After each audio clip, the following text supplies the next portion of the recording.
I am starting with Henry over by your area rug because I am shaping what I want him to do in the crate outside of the crate, because spending a little time doing that can make the crate stuff a lot easier.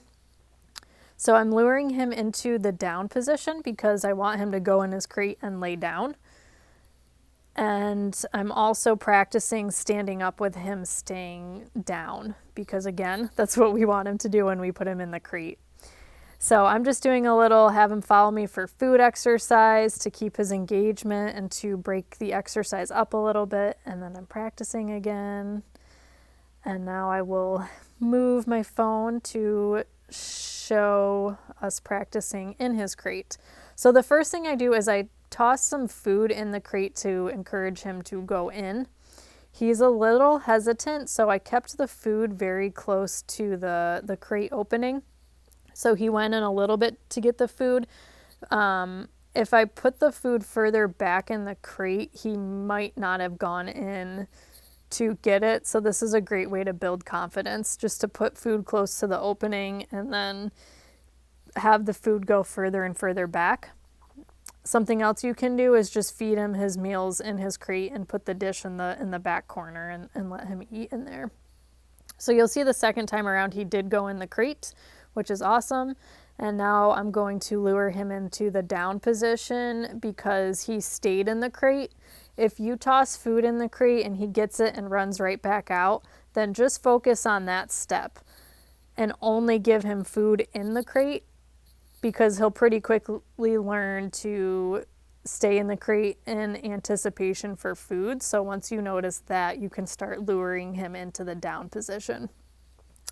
What I'm doing here is another strategy to get Henry to go into the crate, which is I'm standing off to the side, putting food through the top, so he doesn't feel the pressure of me being by the opening and feeling like, hey, I might end up getting closed in here because the human is over by the opening. So that's something you could try out too. And then I go back to luring him into the down and hand feeding him his food. I grabbed your scoop in his bag of food and I just did a full scoop of food.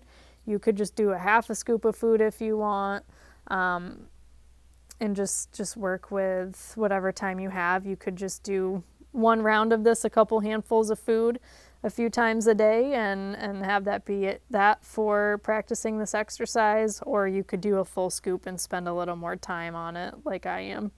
That is totally up to you. All right, so now just notice how I do just a few handfuls of food and then we come out and we reset. So once he's doing pretty well with you with this, he'll go in his crate, he'll lay down, he'll stay for a couple handfuls of food. Then you can start closing the crate, but don't rush to this step right away. If he's really struggling going in his crate or going into the down position for you, staying in that down position, just focus on that for now, and take your time getting to this point. So you'll notice I latch the top latch, put some food in, latch the bottom latch, put some food in, and now I've unlatched completely, and I'm immediately going in with a handful of food to lure Henry into the down position. So I will do this again here and kind of get him settled before I release him, and that's how we will end the session. We will end on a successful note. So let me know if you guys have any questions about what I'm doing. This is where I always start with crate training. So we will definitely be adding on to this, but this is a great place to start.